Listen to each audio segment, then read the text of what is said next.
خۆشەویستەکانم چەند ساڵە کوفر هەوڵەدا لە ڕێی بەکرێ گیراوەکانی سەرکردە ئیسلامیەکان و عالەمی ئیسلامیەوە تەطبیعی دینی ئیبراهیمی بکە، واتە دینی ئیبراهیمی هێناوە کردوێتی بەدیل بۆ هەر سێ چوار دینە ئاسمانێکە بۆ ئەوەی کە تێکەڵیان کاتەوە لێکیان نزیک کاتەوە.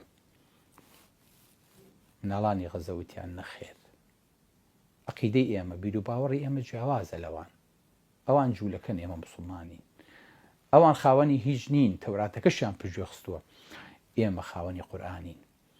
ئەوان وازیان لە پێغەمبەرەکەی خۆیان هێناوە بگرە پێغەمبەرەکانی خۆشیانە کوشت، پێتان عەجیب نەبێت کە ئێمەشە کوژن، پێتان خۆش نەبێت کە موسڵحین و چاکەکار و مناڵەکانی ئێمە ئەکوژن. ئێمە خاوەنی پێغەمبەری خوا و خاوەنی قورئانی خۆمانین. بۆیە مناڵانی غەزە فێریان کردین کە ئەوەی چەند ساڵە ئەوان هەوڵی بۆ ئەدەن و مزگەوت و معبەدی مشتەرەک بکەنەوە، سوبحان الله لە لەحزەیەکە هەمووی کۆتایی هات. وتی ئەم دوو دینە هەتاوەکو نەگەڕێنەوە بۆ سەر ئەسڵی دینەکە ئەبین بە دوژمن و بەدا بینەنا و بینەکم العەداوە. لەبەرەوە جیاوازیەکی زۆری دروست کرد، هەموو ئەو پلانانی سوبحان الله هەڵوەشانەوە کە ئێمە لەوانەیە بەلامانەوە شتێکی سیر بێ.